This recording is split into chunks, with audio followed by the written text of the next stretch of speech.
ঘড়িতে তখন সকাল 6টা। ট্রেন থেকে নামার পরেই চলে এসেছিলাম ঘরে। হ্যালো এভরিওয়ান, আমি কণিকা চলে এসেছি আবার নতুন একটা ভিডিও নিয়ে। সবাই কেমন আছো? আমিও ভীষণ ভালো আছি। যেহেতু স্টেশন থেকে আমাদের ঘরের দূরত্বটা প্রায় 10 মিনিট, আসতে সেরকম কোনো অসুবিধাই হয় না, কিন্তু আসার পরপরই ঘরের অবস্থাটা যেটা দেখেছিলাম, মনে হচ্ছিল আগে নিজে ফ্রেশ হবো না ঘরটা ঠিক করব। তারপর ডিসাইড করলাম আগে ঘরটা ঝাড় দিয়ে নিই, তারপরে রান্নাঘরে আসা যাবে। যেহেতু এবার বেশ অনেক কয়েকদিন পরেই আসা হয়েছে, তাই সব কিছুর বেহাল অবস্থা। রান্নাঘরের গ্যাসের ওভেন থেকে শুরু করে প্রত্যেকটা বাসনপত্রই আমি পরিষ্কার করেছিলাম একা হাতেই। অন্য ঘরে গোছানোর থেকে আমার কাছে মনে হয়েছিল আগে রান্নাঘরটাই গোছানো প্রয়োজন, কারণ বেশিরভাগ সময়টা এখানেই কাটানো হয়। অনেক সকালেই আসা হয়েছে, তাই শুনু ঘুমিয়ে পড়েছিল ঘরে এসেই, আর বিপ্লব চলে গিয়েছিল বাজারে সবজি বাজার করার জন্য, আর আমি ঘরের সব কিছু করছিলাম। অনেক সকালে যেহেতু ওঠা হয় ঘুম থেকে, তাই মনে হয় যেন দিনটা শেষই হতে চায় না।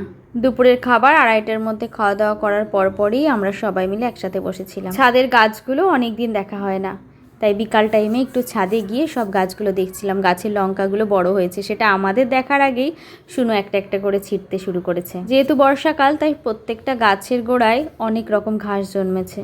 যেহেতু বিপ্লব আর আমি দুজনেই গাছ ভীষণ ভালোবাসি, সেহেতু ঘাস এরকম থাকলে গাছের গোড়ায় আমাদের দুজনের কারোরই ভালো লাগে না। আকাশটা এতটাই পরিষ্কার, ক্যামেরার মধ্যে এত ভালো লাগছিল, হঠাৎ মাথায় আইডিয়া আসলো একটা ভিডিও করি। একটা পারফেক্ট ভিডিও তৈরি করতে যে কতক্ষণ সময় লাগে সেটা তো তোমরা ভালো করেই জানো যারা ভিডিও করো।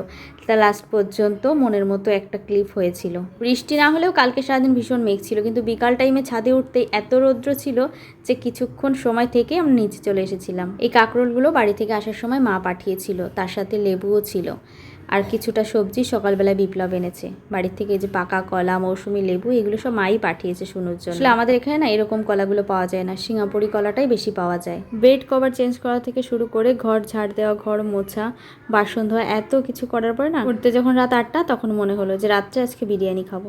রায়গঞ্জের এই বিরিয়ানিটাই আমাদের সব থেকে বেশি পছন্দের। দুজনেই একসাথে গোপাল ভাঁড় দেখতে দেখতে রাত্রে ডিনারটা করেছিলাম।